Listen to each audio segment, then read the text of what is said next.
Hello and welcome to this book review. It's February's book review and surprisingly I've read a number of books today.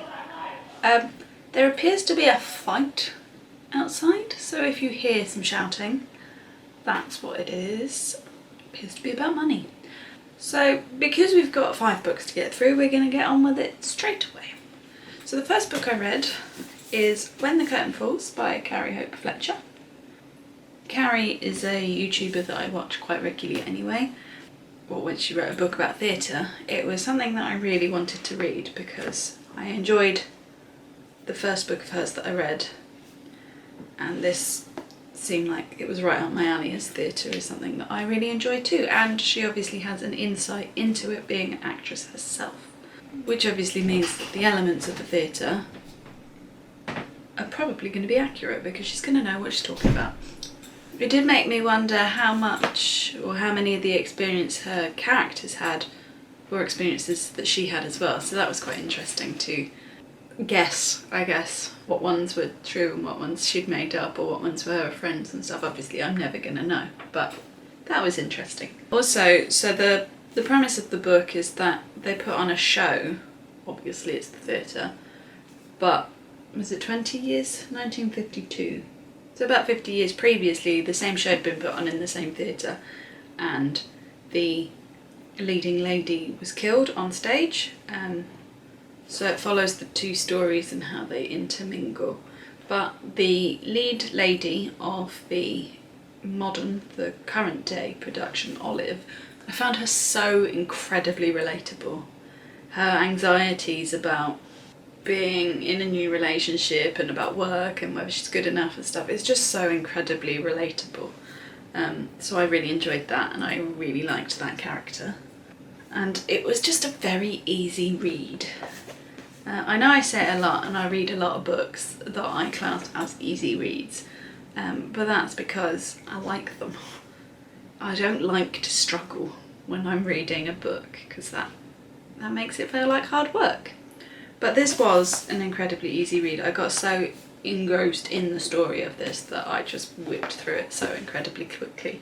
And I just couldn't help thinking about it as one of those old Sunday night or Sunday afternoon old school films, and this has got such an air of that to it. I don't know whether that was a choice, but that's how I felt about it, and I enjoyed it. Like, Sunday afternoons are meant for relaxing, and this book was definitely that.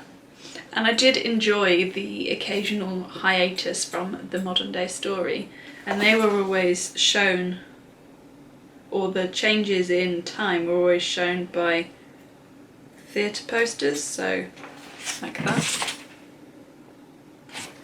I just thought that was clever. I liked it, and it did help with the storyline or the structure to know when you were changing time, because that's what I find with some books, is that you don't always know when something's changed and then it takes a little bit of time to catch up with it. So that was a very clear and easy way to know that right now we're going back to the past, or now we're returning back to the future, or back to the future. However, I didn't understand the link between the old play and the new play for a very long time, and actually it's not until the end that you fully understood why you were learning about the old 1952 play and the modern day one. I won't give any spoilers, but the end will help, so keep going. And although I was expecting the supernatural elements to this book, I still found it a little bit odd. Like, that is a style of Carrie, is that she always has some sort of magical and fantastical elements to her books, but I still found it a little bit odd. Didn't detract or anything like that, I just found it a bit odd. I liked it, but a bit odd. Have I said that enough? Do you understand now? Yeah. But I really did enjoy this book. It was a really interesting read, and as I said, because she has the experience of theatre, it just felt very genuine and very real.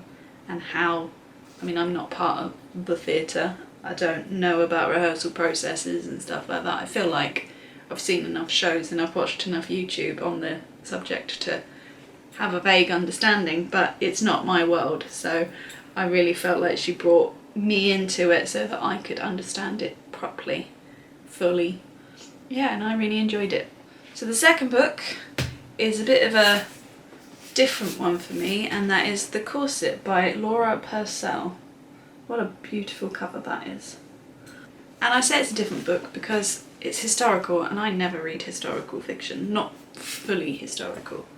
But the blurb really sold it to me. It's about a rich woman who visits prison, basically, and then there's one inmate that she takes a real interest in. But because I don't read historical fiction very, very often, I kept forgetting that we weren't in modern day. So they'd say stuff like, we got on the horse and carriage, and I'd be like, oh yeah, we're not in the 2000s, are we? We're back in probably 18 something. So did keep forgetting that, and that's on me, that's not on the book, that's me. So the book is split into sections. So you've got Dorothea, who is the rich lady, and Ruth, who is the woman in prison. And I preferred Ruth's sections, but I think that's because she's the one with the main story and the main interesting story. Dorothea, you know, I could have kind of done without her, but I understand why she's in the book. But Ruth is a very interesting character because throughout it, you're never sure if what she's telling Dorothea is true or whether it's a fabrication, and that intrigue helped drive this book along for me. Like, I say intrigue, but the book doesn't, it's not a thriller where there's loads of big twists and turns in it, but I still didn't have a clue where it was going to go, and that made it enjoyable for me. It did take me quite a long time to read it. I mean, it's not a big book, but it did take me a while to read it because there were several words that I had to look up the meaning of and stuff, and I couldn't just reread the sentence to try and get the gist of it. So it did take me a while. This is the book that took me the longest in February to read, but it kept me intrigued, it kept me going because I wanted to know how it was going to end and I couldn't work it out. So that was really good. It was interesting to see the problems of that age from the two groups of women, but Dorothea's obviously felt really inconsequential because of the fact that she has money, basically, whereas Ruth, she did not have a lucky life. And it makes me so glad that I wasn't alive during this time with debtors' prisons and stuff. They sound horrendous. Like, how the hell are you supposed to ever get out of one of them? Not a clue. Yeah, The Corset was a good read. A slightly detoured version from what I would normally read, so I'm glad I got that one for my birthday. So it was interesting. The next two books are in one book. It's a double bill, and that is The 101 Dalmatians and The Starlight Barking by Dodie Smith. I've never read 101 Dalmatians, never heard of The Starlight Barking, so I was very excited to give it a go, and I was not disappointed. So I'm going to talk about each book individually, but spoiler, loved it. 101 Dalmatians was like one of my favourite films as a kid. I really wanted a Dalmatian. Oh, I should have worn my shirt. I should have worn my Dalmatian shirt to talk about this. Anyway, it's besides the point. But yeah, I was obsessed with Dalmatians as a kid. Like, I really, really wanted one. I grew out of it. But everything, if I saw something with a Dalmatian on it, I had to have it. So it was kind of surprising that I've never read the book. But 101 Dalmatians, I enjoyed it from the very first page. And it's very rare that a book would grab me like that. And that's not just because it's the 101 Dalmatians, it's because it's so well written. There are very, very clear differences from the film. For one, the human couple are not called the Darlings, they're called the Dearlies, which I know is not a big transition, but still different. And Pongo's wife is called Mrs., not Purdy or Perdita. Now, Perdita is in the book, but she doesn't have the same role. Again, I'm not going to say it because I know my brother wants to read this, so I don't want to spoil it for him. So there are differences between the text and the film. Both films, cartoon and live action. Although I did watch the live action whilst reading this because I got well into Dalmatians again, and there are real elements of the book in the film, as in, although like they're not called the Dearlies, it does get mentioned and stuff like that. It was just very interesting to watch when I'd actually understood the text. The 101 Dalmatians has some pictures in it, and my absolute favourite was the Twilight Barking, or the Twilight Bark. I love the Twilight Bark, I talk about it a lot. But man, the pictures made me laugh so much. And then the second page is probably funnier because of the bulldog with the monocle. But there you go. That the pictures were great in it, but the Twilight Barking was a real high point. But Dodie Smith is a brilliant writer. She adds in so many different or little nuances that just made me laugh or smile loads. So for example, Mrs. Dearly, when she's, you know, single lady, she also lives in a bachelor flat like Mr. Dearly, because there's no such thing as a spinster flat, which just a really clever little detail. The bit that got me most was Pongo and Mrs. were trying to communicate to the Dearlies that they had to go to find their puppies who were in Suffolk. So they're trying to, you know, quietly bark to them to make them understand. And to get to Suffolk, it was woof, woof, woofuk. And I was like, yeah, love that. Love the fact that the dogs try and communicate with the people, but the people are too thick to understand it. I was like, I'm sure that's what Jeff thinks. Brilliant, brilliant, brilliant, brilliant little touch. As you can tell, I really, really enjoyed this book, and it was so easy. I read like 60 pages in like my journeys. Normally I read about 30 just for some context. Just a journey to work and then a journey home from work. I'd read 60 in a day, but yeah, no, I galloped through this book. I mean, partly it's big text and got pictures, and I think it's aimed at children, but just a really easy read. But my one criticism is, why is Mrs. a thick dog? Why does she have to make the female the thick dog? Like, Pongo is classed as the cleverest dog in all the land or whatever. There's an actual phrase and I've completely messed that one up. But then Mrs. is like this thick dog who doesn't know anything. Why? Why can't she have some brains in her? Because it's my one criticism of 101 Dalmatians. Which moves us on to the Starlight Barking. I didn't even know there was a sequel to the 101 Dalmatians. And it's clear why they haven't made it into a film, because it's not as good. It's still a good book, but it's not as good as 101 Dalmatians, and it wouldn't translate very well to a screen. It follows the same characters, so Pongo and Mrs. are in it, and all the puppies and stuff, but the puppies have grown, so they've now potentially had puppies of their own and stuff like that. And as I said, it's not as good as 101 Dalmatians. The story isn't as strong, the villain isn't as good as Cruella, etc, etc, but I did still enjoy it. Again, Dodie Smith had some brilliant little touches in it. So they had to go to London, and all the dogs were coming to London, so they were warned about the traffic, although it was dogs, not cars, but I thought that was very clever. And there was a line, and I'm going to read it word for word because I wrote it down. So they were talking about whatever it was, and they said that Dalmatians had bitten off more than they could chew, and that doesn't happen often for a dog. Which, truly, truly brilliant. I really want to read I Capture the Castle, because I just really enjoyed the way that Dodie Smith wrote.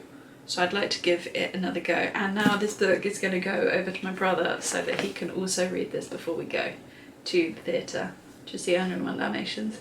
And I think he's going to enjoy it just as much as I did. possibly my favourite of the month. And finally, we've reached the last book. I know it's felt like a bit of a mission, this one, so well done if you've got this far. But the last book I read, and caveat, I had to Google how you say one of the words of this title, and apologies if I still get it wrong. But I read the Kiss Quotient by Helen, and I'm not going to get her surname right, am I? Hoang? Hoang. Sorry, can't pronounce it, but the Kiss Quotient. And this is basically a gender swap Pretty Woman. So the male is the escort, the female is the Richard Gere character. Which, as a concept, good. Liked the idea, thought it was clever. Didn't actually think of it as a gender swap Pretty Woman until I read the author's bit at the end of the book, and when she said that, it just made so much sense as a way to explain the book. It was like, I'm going to steal that for my book review. However, it is a very explicit book, which I probably should have expected as, you know, an escort and stuff, but very, very explicit. There's a lot of sex in this book. Just fawning if you ever decide to read it. With all the books this month, I've read some really good books this month, and this was up there. I did enjoy it, and if it wasn't in such a strong month, it would have been higher up. This wasn't my favourite at all by any mean. It's probably third or fourth of the 5 that I read this month, but there were some elements in it that I did enjoy and noted. So the male character, or the female character should I say, she doesn't really do the whole, she's like me, she doesn't do the whole makeup thing, she's kind of plain, etc, etc, and then pretty much within the first chapter or so of them meeting, he basically says how attractive plain women are, and I thought that was really refreshing. I class myself as quite a plain lady, and it's nice that a book has finally found that, had a character that someone has found attractive that looks like that. Normally you're the best friend if you're not, you know, made up to the nines and stuff. So that was really refreshing and something I really liked in it. I thought it doesn't happen often enough. Normally, like the film Duff, I would have been the Duff, that kind of thing. So that was really refreshing. However, I did find it kind of annoying because it's really obvious to the reader and everyone around them that they love each other and that they should be together, but they just don't see it. I know that's the point of the book and etc, etc, but I felt it was drawn out too long. Yeah, that's the only way I can say it. I know it would have made it a very short book if they hadn't drawn it out for so long, but after the 6th time of them getting the wrong end of the stick, it gets a bit tedious. And yeah, although I did really enjoy the book, and I did, again easy read, didn't take me very long. Should probably stop saying that because that's the kind of book I pick. I felt like it lacked slightly because it was so drawn out. I think they probably could have put some more stuff into it to make it less samey. I'm making it sound really bad, and it's not. It's a good book. It is a good book, but because I have, as you can see, read quite a lot of this style, it lacks compared to some of the other ones I've read, basically. Anyway, so that was the Kiss, I've got to say it again, haven't I? Kiss Quotient. And that is the end of the book review. They're the 5 books that I read this month. More than I was expecting, to be fair. And they were all very good. I didn't have a bad book. I didn't have a duff book in the selection that I read this month, which was really refreshing and enjoyable for me and made my journeys to work way, way better. But yeah, so if you've liked this video, give it a thumbs up. If you haven't already, please go and subscribe. And if you've got any book requests, not requests, book recommendations for me, I'm always open for them, so please leave them in the comments below. And I'll see you in the next one. Bye!